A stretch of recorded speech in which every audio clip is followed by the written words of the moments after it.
Match of the season, 1980-81. Halifax Town 2, Stockport County 0. 24th of January 1981.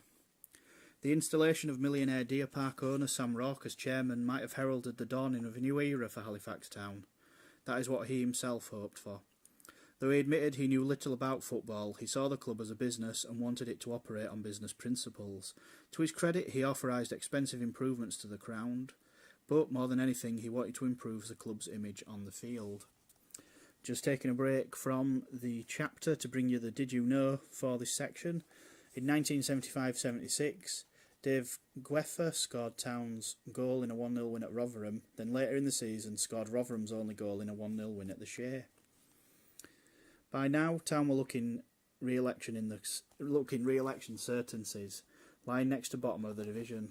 But the visit of Stockport was the first home game since Rourke took over. He was out to make a big impression.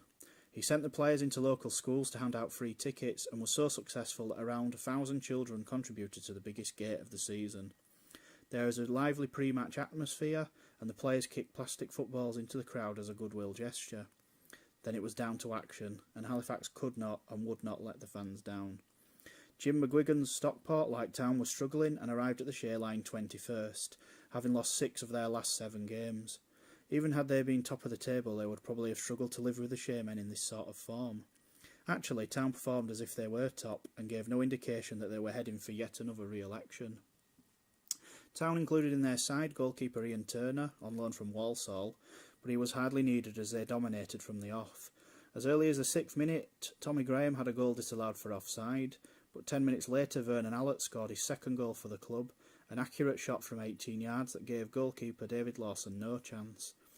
Allett later had a goal disallowed himself, but he was the architect of Town's second goal in the 58th minute.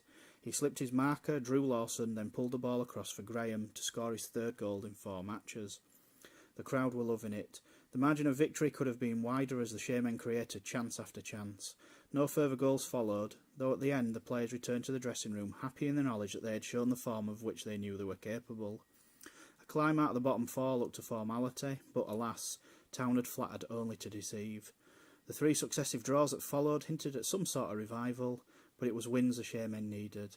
They managed only 5 more before the season's close. Stockport's form was hardly better than Town's, but they won more games and avoided re-election by 3 points.